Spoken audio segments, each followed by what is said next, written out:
Long ago, in the thick, sun-baked land of Agbanaka, there lived a creature named Ijapa the tortoise. He was not fast on legs, but he had the sharpest tongue in the land. Ijapa was known far and wide for his tricks and smooth lies.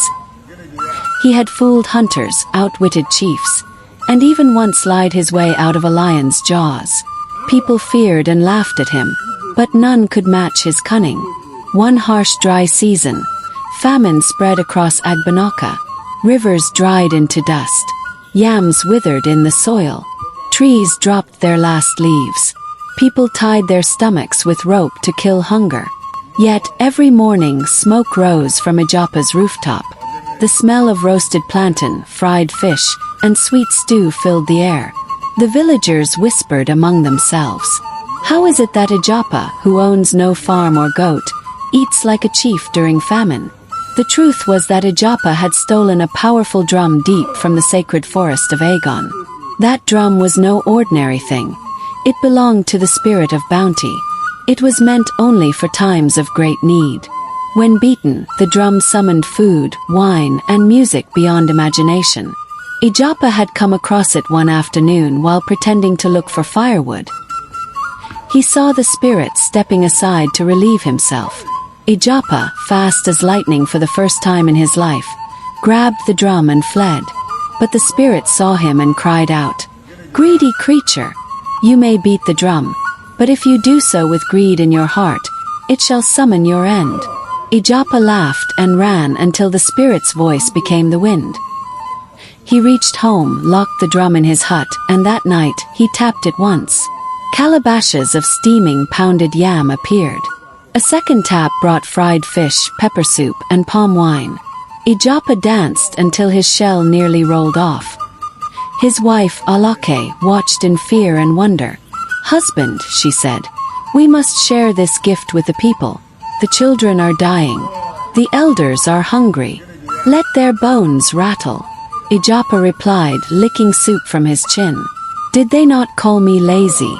Did they not chase me from the market last season when I begged for Gary? Let them starve." The next morning, drums sounded from the palace. Chief Oluma sent messengers to Ijapa. "Bring the secret of your full pot to the palace," they said. "The people are dying." Ijapa smiled to himself, wrapped the magical drum in goat hide, and went to the palace. He bowed low before Chief Oluma and said, "Great one, it is not magic that feeds me but wisdom. I use ancient cooking secrets passed down by my grandmother's ghost." The chief, hungry and desperate, believed him. He gave Ijapa 20 fat goats and asked him to teach the royal cooks. Ijapa gave them ground stones and salt water and left laughing. Night after night, he beat the drum in secret. Bowls of food filled his compound. He and Alake danced under the moonlight, wine spilling on the ground. But deep inside, Alake's heart was restless. In the village, things worsened. The famine choked the land. Children wailed in hunger. Mothers wept as their breasts dried of milk. Men traded their last chickens for tiny bags of corn. Ijapa saw it all and closed his door tighter. One morning, a blind beggar arrived at his gate. "Please," the old man whispered, "just a morsel. My son died of hunger last night. I have eaten nothing in 2 days." Ijapa shouted, "Go and beg the trees. Do I look like a charity hut?"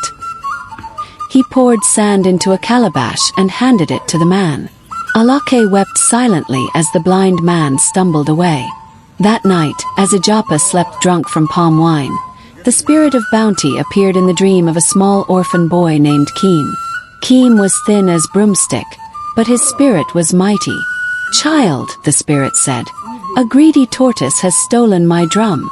Go to the river before dawn, sing the song of justice, and wait." The next morning, Keem rose before the cocks. He walked to the riverbank and began to sing. His voice, though small, echoed through the trees. The river stirred, and from its waters rose a lion-headed spirit holding a glowing horn. "Strike this upon Ijapa's roof at midnight," the lion spirit said. "Let justice awaken the sleeping greed." That night, While Ijapa snored with a belly full of stolen stew, Keem crept into his compound. He raised the horn and struck the roof once. Thunder boomed across the village. The magical drum rolled out from under Ijapa's bed and began to beat itself. But instead of food and joy, it summoned famine spirits. Dark, smoky figures with fire in their hands and ash on their feet. They entered Ijapa's kitchen. His yam pile turned to dust. His palm wine gourd shattered. His clay pots cracked open like eggs. Ijapa woke and screamed, "I'm sorry, Oshir. I'll return it." But the spirits only danced. They danced through his farm, his storehouse, his bedroom. Flames leapt from the roof. Alake grabbed Keem and fled. The entire village gathered outside, watching as Ijapa's paradise burned. From the fire rose a giant tortoise spirit with glowing eyes. Its voice thundered, "Greed makes a man blind, and the greedy tortoise shall crawl in shame forever." There was a loud crack. Ijapa's smooth, shiny shell split into crooked pieces. From that day forward, his back would never be the same. That is how the tortoise's back became cracked. When the flames died and the drum vanished into the earth, rain began to fall. Heavy, pure rain that soaked the land and washed away the famine. Green returned to the trees. Rivers flowed again. Ijapa crawled out of the ashes, blackened and broken. His goats were gone. His wife had left him. The villagers looked at him not with anger, but with deep pity. Chief Oluma called Ijapa to the palace. For stealing from the spirits, for letting children starve, and for lying to your people, your punishment shall be this. You will serve the poor for 7 seasons. You shall fetch firewood, carry water, and cook with your own hands. And so, Ijapa became a servant. He was seen carrying baskets on his head, sweeping compounds, and cooking for the old and blind. His tongue, once sharp and sweet, turned bitter in his mouth. Even the birds mocked him as he passed. Meanwhile, little Keem was celebrated. The chief adopted him as a son, and every year, the village beat drums to honor his courage. As for Alake, she built a hut beside the river and cooked for the orphans and the homeless. Her name became known across nearby villages. One night, a traveler came to her fire. "I heard of a woman who fed strangers in the time of greed," he said. "I bring you a gift from the spirit." He gave her a leather bag. Inside were small glowing seeds. "Plant these," he whispered, "and your garden will never dry." She planted them, and her garden grew even during drought. She shared her harvest with everyone, never asking for anything in return.